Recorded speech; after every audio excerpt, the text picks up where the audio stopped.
하나님께서는 교회에게 두 가지 역할을 맡기셨습니다. 하나는 선지자 노릇을 하라고 하셨고, 두 번째는 제사장 노릇을 하라고 이 땅에 교회를 세우셨습니다. 즉 세상에서 변화해야 하는 것도 변화할 가능성이 있는 것, 그래서 지금은 부패하고 비뚤어진 세상의 일에 대하여서 교회는 외치는 선지자의 노릇을 해서 하나님의 진리를 따라 세상이 흐르게 해야 된다고 외치게 하셨습니다.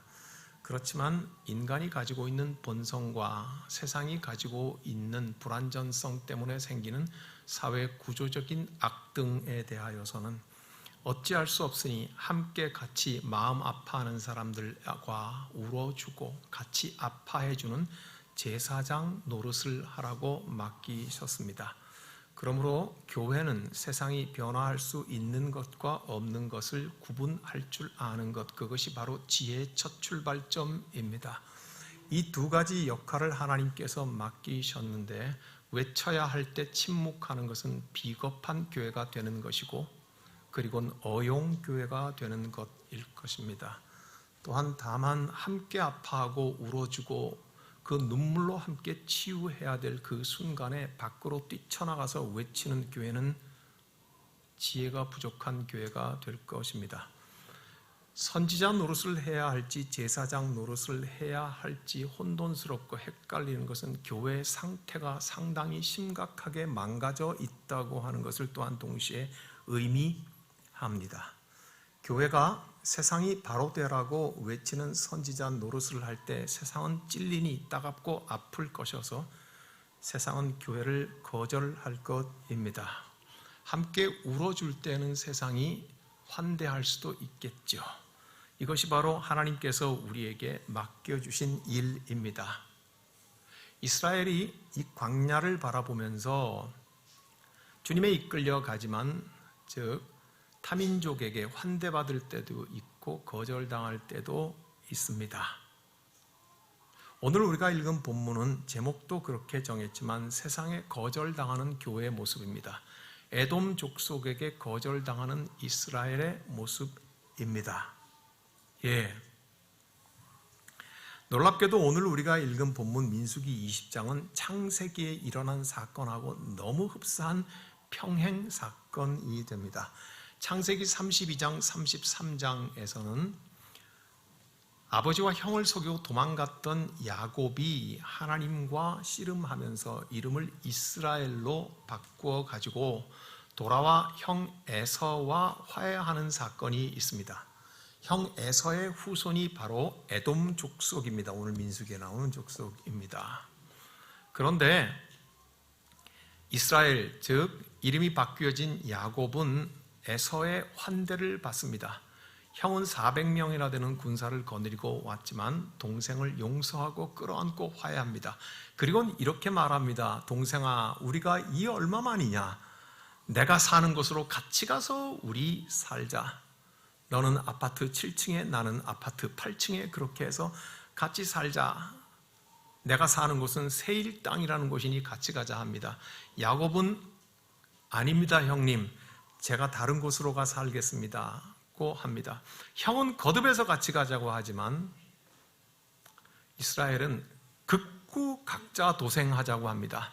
그리고는 숲꽃 땅으로 와서 각자의 생활을 시작을 합니다. 그러나 오늘 우리의 본문 민수기에는 보십시오. 민족과 민족이 만납니다. 이스라엘과 에서의 민족인 에돔이 만나게 됩니다. 그런데 놀랍게도 이번에는 에돔 족속이 이스라엘을 거절합니다. 거절하고 지난번에는 야곱이 각자 알아서 살자, 떨어져 살자고 말했는데 이번에는 에돔 족속이 적극적으로 각자 도생하자고 합니다.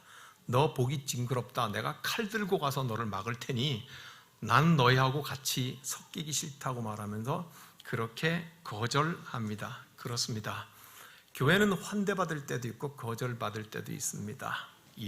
그것이 오늘 우리의 본문에는 어떻게 돌아가는지 그림을 한번 보도록 하겠습니다. 자, 딱 가운데 굵게 푸른색, 즉 녹색으로 그려져 있는 부분이 왕의 대로입니다. 저 왕의 대로로 이스라엘 백성들은 가고 싶었던 것입니다. 그 지역이 에돔 땅입니다. 에돔이 거절을 하니까 밑에 붉은 선을 따라서 빙 돌아서 저 북쪽으로 가는 긴 여정을 가게 된다는 것입니다.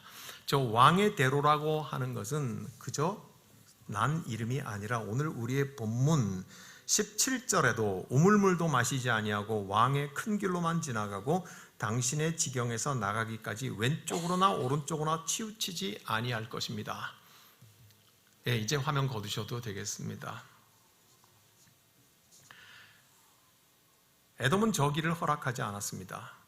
짐승들이 물을 먹으면 물값을 내겠다고 하고 우리가 형제가 아닌가 하고 얘기하지만 에돔은 냉정했습니다. 에돔은 단칼에 거절했고 두 번째 거듭 요청을 했을 때는 아예 군대를 동원해서 거절했었습니다.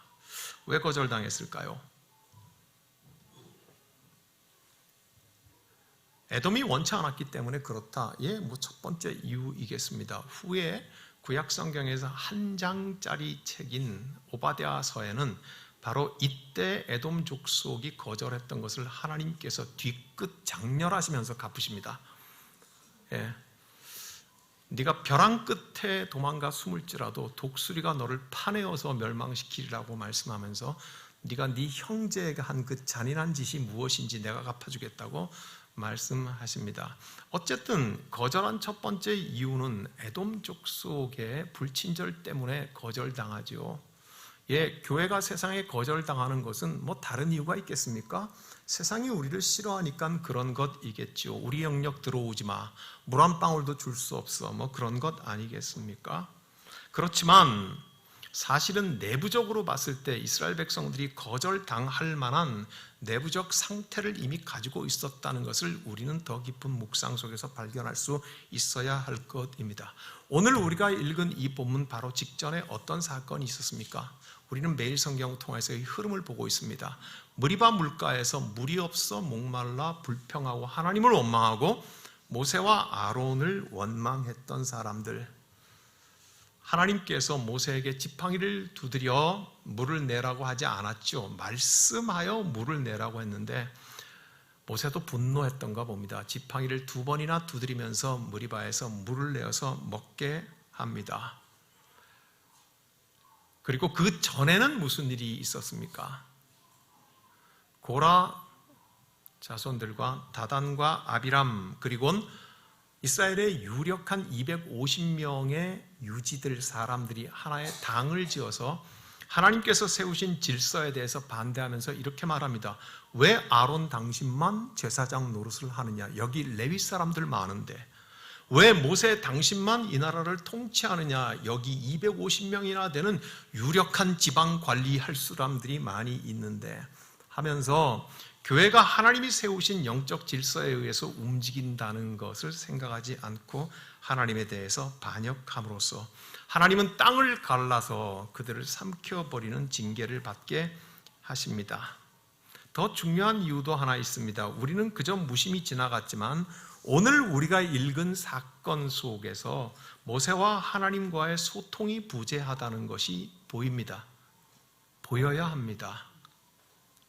이스라엘 백성들을 애굽에서 이끌어내셔서 광야로 인도하시고 가나안 땅에 들어가서까지 성경에는 마치 관용구처럼 이런 표현이 계속 기록되어 있습니다. 여호와께서 모세에게 말씀하여 이르시되, 여호와께서 왕과 대답하여 말씀하여 이르시되, 여호와께서 모세와 아론에게 말씀하여 이르시되, 이런 말들이 끊임없이 보이는데 오늘 우리가 읽은 본문의 이 중요한 거절받는 사건에는 그런 기록이 보이지 않습니다.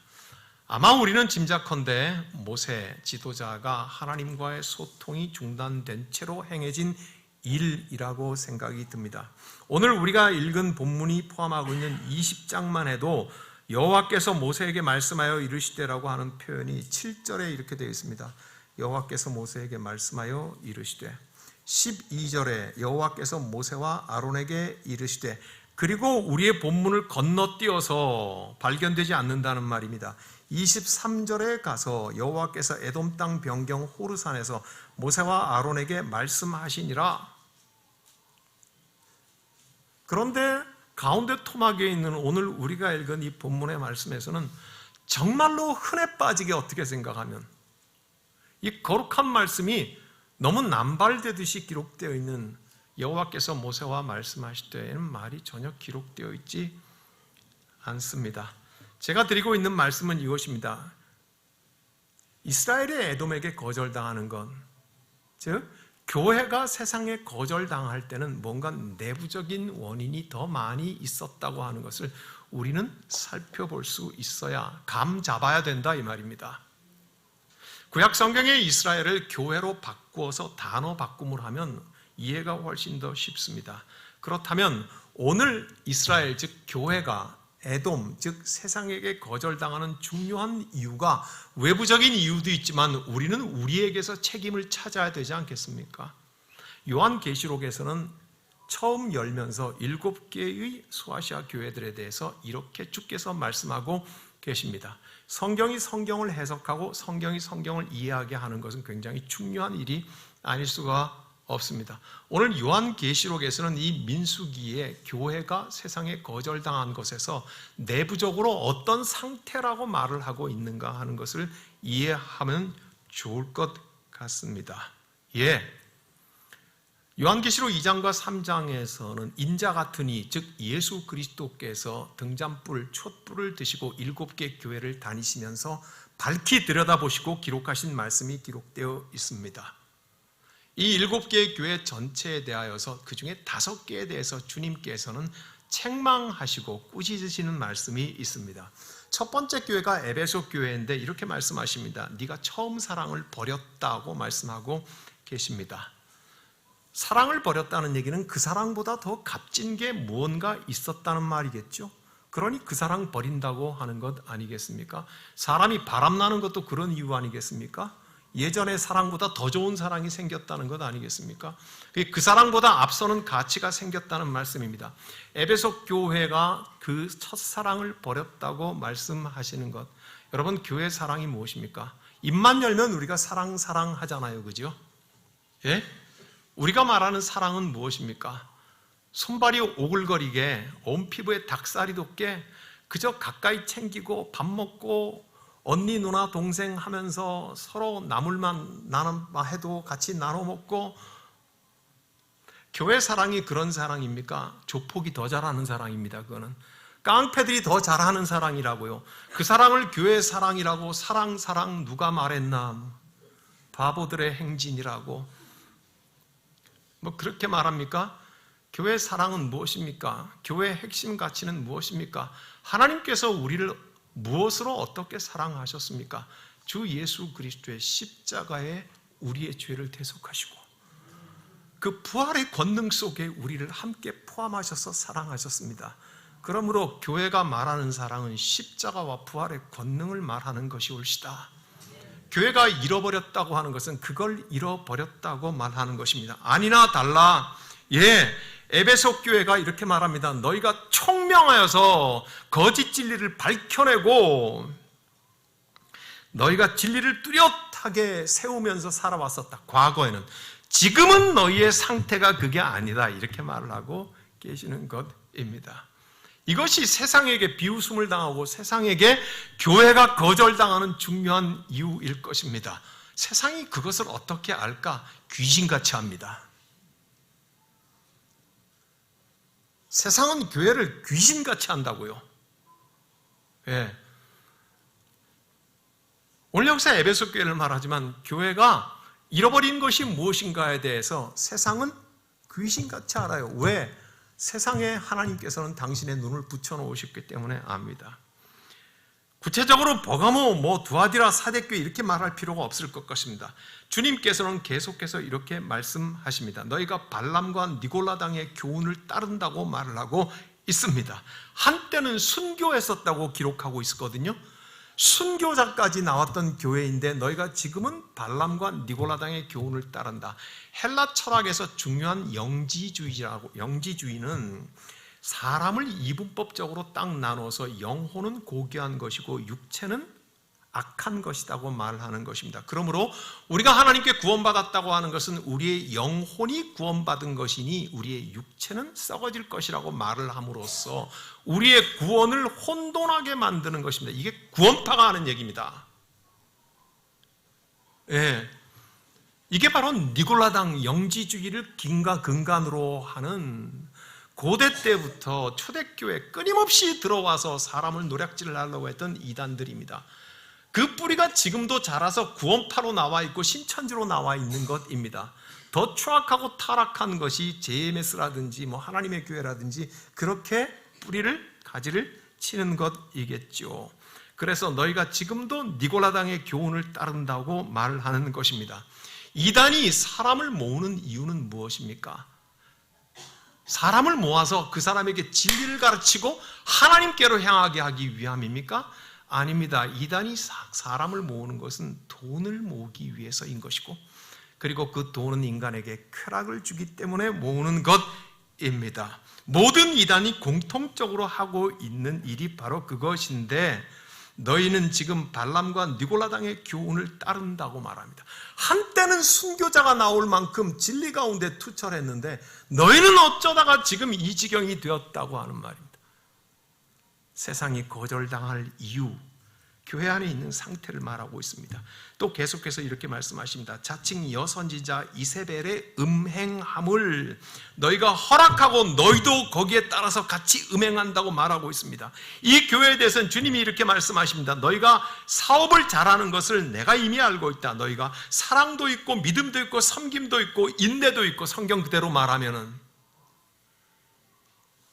너희는 그랬었다는 거예요. 그런데 지금은 음녀 이세벨의 음행에, 즉 물신 숭배 영적 타락. 이세벨은 누구입니까? 아합 왕의 왕비 아니었습니까? 말 그대로 악함의 끝판 여왕 아니었습니까? 그러니까 너희가 지금 물신을 숭배하면서 돈을 숭배하고 육체 쾌락을 탐하는 자들이 되었다고 말씀하고 있는 것입니다. 주님께서는 교회에 대해서 이렇게 말씀하십니다. 너희가 살았다는 이름은 가졌으나 죽은 자다, 이렇게 말씀을 하고 계십니다. 디모데전서 5장 6절은 이것을 이렇게 기록하고 있습니다. 향락을 좋아하는 자는 살았으나 죽었느니라. 말을 순서를 바꾸면 어떻습니까? 살았으나 죽었다고 하는 것은 향락을 좋아하는 것이니라. 이게 교회의 상태라는 말입니다. 야고보서 5장 5절에는 말하기를 너희가 땅에서 사치하고 방종하여 살육의 날에 너희 마음을 살찌게 하였다. 내장 비만이 가득 차서 너희가 살찌게 하였다. 에스겔 16장 49절에서는 가난하고 궁핍한 자를 도와주지 아니하였다. 교회가 교회를 유지하는 일에 모든 것을 다 쏟아붓습니다. 교회가 교회를 유지하는 것에 모든 것을 쏟아부어서 이제는 바깥으로 나가는 게 겁이 나는 것입니다. 하나님께서 바깥으로 불러내시는데 겁이 나는 것입니다. 이것을 이만큼 떼어내면 교회가 한쪽 기퉁이가 무너져 버릴 것 같고 우리가 유지할 수 없다고 두려워하는 것입니다. 사랑하는 여러분, 어제 아침 뉴스에 제가 보고 마음에 한참을 생각한 것이 있습니다. 오늘 살아가고 있는 우리 대한민국의 20대 청년들의 어려움은 모두가 다 짐작은 하시죠. 어제 뉴스에는 통계로 이렇게 나왔습니다. 젊든지 나이가 먹든지 똑같이 생활비가 들죠. 밥 먹어야 되니까요. 60대가 지출하는 생활비가 20대가 지출하는 생활비보다 18배가 많답니다. 그러니까 20대가 60대에 비해서 18분의 1밖에 안 되는 돈을 가지고 산대요.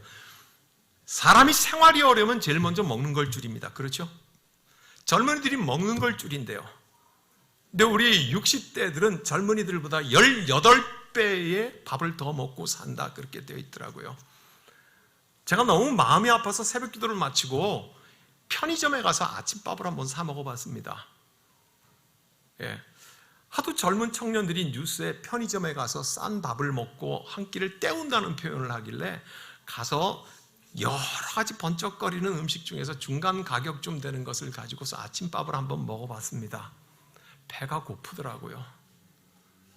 제가 배가 고픈데 20살짜리들이 얼마나 더 배가 고프겠습니까? 그렇죠?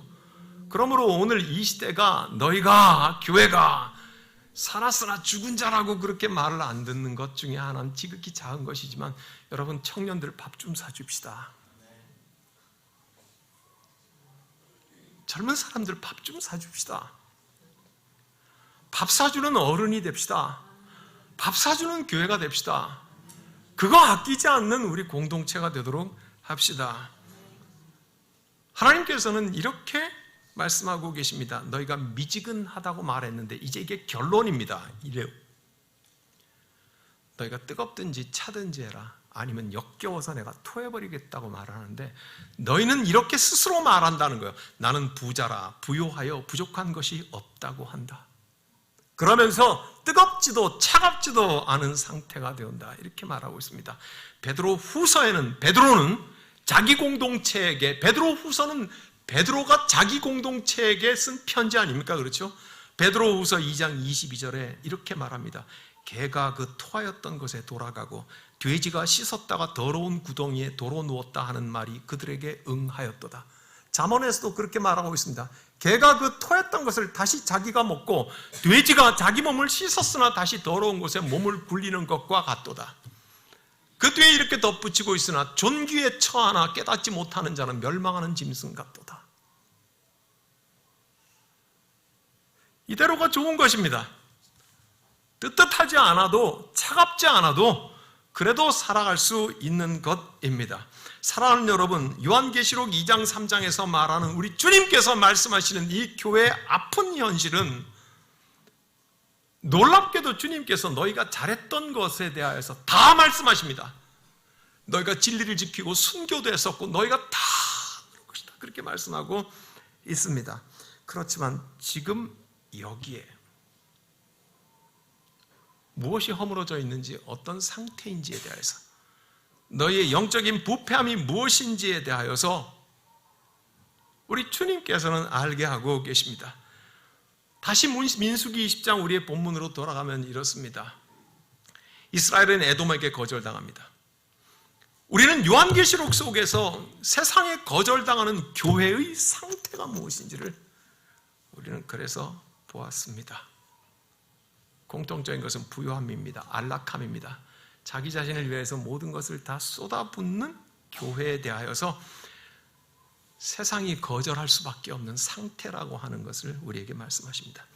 그러나 또한 동시에 요한계시록에서 여호와의 마음에 합당한 두 교회, 즉 어린 양 예수 그리스도의 마음에 합한 두 교회, 서머나 교회, 빌라델비아 교회에 대해서 이렇게 말씀하십니다. 잘 들으십시오. 서머나 교회에 대해서는 이렇게 말씀하십니다. 너희가 궁핍하나 부요한 자다. 그러므로 장차 올 고난을 결코 두려워하지 말라고 격려하십니다. 빌라델비아 교회에 대해서는 이렇게 말씀하십니다. 너희가 작은 능력을 가지고도 내 말을 지키고 내 이름을 배반하지 아니하였다. 조금만 더 인내하여라. 내가 속히 오리니. 그렇게 격려하고 계십니다. 공통적인 것은 무엇입니까? 가난한 것이에요. 작은 수컷, 가난하지만 하나님께서 부유하다고 하시고 작지만 그 속에 믿음의 위대함이 있다고 말하는 것입니다. 첫사랑을 버린 교회들의 공통점은 무엇입니까? 예수 그리스도의 십자가와 부활의 감격과 감동이 상실됐어요. 아예 버렸다고 말을 하고 있습니다. 어디서 버렸는지 네가 찾아 다시 회복하지 않으면 촛대를 내가 옮길 것이라고 주님께서 말씀하고 계십니다. 오늘도 세상은 교회를 거절합니다. 그리고 또한 어떨 때는 기가 막히게 환대합니다. 오늘 말씀의 결론입니다. 우리 마지막으로 집중하면 좋겠습니다. 사실 세상은 교회를 거절함으로써 환대합니다. 말을 반대로 하면 이렇습니다. 사실 세상은 교회를 환대하는 것 같지만 거절합니다. 어떻게 말해도 같은데 그 속 내용은 전혀 다른 것입니다. 교회가 예수 그리스도의 십자가와 부활의 권능 가운데 붙잡혀 있을 때 교회는 진실을 말합니다. 교회는 진리를 따라 행합니다. 더디고 늦게 가더라도 진리의 코끼리 발걸음으로 걸어갈 수밖에 없습니다. 세상의 선지자 노릇을 합니다. 그러니 세상은 아플 겁니다. 찌르는데 어떻게 아프지 않겠습니까? 그래서 세상은 교회를 거절합니다. 그러나 성경은 이런 말합니다. 하나님께서 모든 사람에게 영혼을 사모하는 마음을 주셨습니다. 믿습니까? 교회가 아프게 찌르지만 교회가 진리를 말하는 줄 세상은 압니다. 마음으로 환대하는 것입니다. 그래서 세상은 교회를 거절하지만 그것으로서 세상을 환대하는 것입니다. 그 다음 반대의 길을 해보겠습니다. 교회가 돈에 취하고 물력에 취하고 권력에 취해서 권력과 함께 야합을 하고 권력에게 방향을 정하고 내가 당신의 동무 아닌가, 우리도 복 받는 걸 믿는 거야, 승진하는 거, 잘 되는 걸 믿는 것이고 권력이 있는 것을 믿는 것이고 믿는 것이니 형제여, 정치하는 형제여, 경제하는 형제여, 당신과 우리가 믿는 게 결코 다를 바가 아니야. 우리 예수 믿는 것도 예수 믿어도 다 잘 되어야 될 것 아니에요, 그죠? 그럼 우리 그거 다 잘 되려고 믿는 거요. 그러니까 당신들하고 우리하고 믿고 추구하는 방향이 결코 다를 수 없다고 얼싸 안으면은요, 세상이 좋아합니다. 손잡자고 하고 팔짱 끼자고 하고 그 다음에는 어깨동무하자고 하고 껴안고 하고, 세상이 교회를 얼마나 환대하는지 모릅니다. 따뜻하고. 그렇지만 기억하십시오. 세상은 이것들이 가짜 교회인 걸 압니다. 영혼이 없는 걸 알아요. 어떻게 할까요? 귀신같이 한다니까요. 하나님께서 모든 사람들의 마음속에 영혼을 사모하는 마음을 주셨다고요. 하나님이 세상을 이처럼 사랑하사 독생자를 주셨으니 누구든지 저를 믿는 자마다 멸망치 않고 구원을 얻게 하려 하신다고 했으니 세상 모든 사람들에게 언젠가는 귀를 여실 그 거룩을 사모하는 마음을 주셨다고요. 다만 지금 정치할 뿐이죠. 다만 지금 돈을 따를 뿐이죠. 그러다가 보니까는 그저 그렇게 살 수밖에 없을 것이죠. 근데 교회가 옆에 와서 그렇게 말합니다. 우리도 돈 좋아해, 우리도 권력 좋아해, 우리도 잘 되는 거 좋아해, 우리도 형통한 거 좋아해, 예수 믿으면 다 잘 된다니까. 그러니까 권력이 추구하는 거나 뭐나 다를 바가 없다고 합니다. 얼싸안고 좋아합니다. 세상은 교회를 환대하면서 또한 동시에 속으로는 경멸합니다.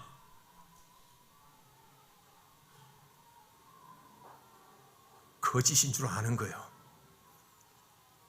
영혼이 잘못된 줄 아는 거예요. 가짜인 줄 아는 거예요. 그래서 그렇습니다. 세상은 교회를 거절하지만 거절함으로써 우리를 받아들입니다. 그러나 세상은 우리를 환대하고 교회를 와, 교회 좋네 하면서 속으로는 우리를 멸시합니다. 거절합니다. 사랑하는 여러분, 우리 교회 첫 번째 생일입니다. 주님께서 하셨습니다. 우리가 주님의 마음에 합합시다. 작은 발걸음, 느린 발걸음이라도 진리로 쫓아가기를 몸부림칩시다. 그러면 우리 주위를 에워싸고 있는 세상은 우리 때문에 조금 아파할 것입니다. 그래서 때로는 우리를 거절할 것입니다. 그렇지만 저들은 알 것입니다. 아파하면서도 십자수 공동체 교회가 옳다고 하는 것을 알 것입니다. 이것이 우리가 가야 할 길입니다. 이 아름다운 은총 속에 거하는 우리 모두가 되기를 간절히 소망합니다. 기도하겠습니다. 주님, 우리로 하여금 예수 그리스도 당신처럼 거절당함으로써 환대받게 하옵소서. 오 하나님 아버지, 가룟 유다가 세상에 환대받았지만 버림받은 것을 우리는 잊지 않나이다. 오 주 예수 그리스도를 따라가게 하여 주시옵소서. 주님, 우리와 1년을 동행하여 주시니 감사합니다. 새로운 1년도 함께 하실 증표가 되니 믿어 의심치 않습니다. 중요한 것은 우리의 부패함이 오니 불쌍히 여겨 주옵소서. 성령의 빛을 비추이시기를 멈추지 마시옵소서. 주님, 우리가 하나님의 음성을 듣는 귀가 닫히지 않도록 도우시옵소서. 우리 모두의 심장 속에 예수 그리스도의 피가 샘솟는 것을 멈추지 말아 주시옵소서. 우리 주님 예수 그리스도의 이름으로 기도하옵나이다. 아멘.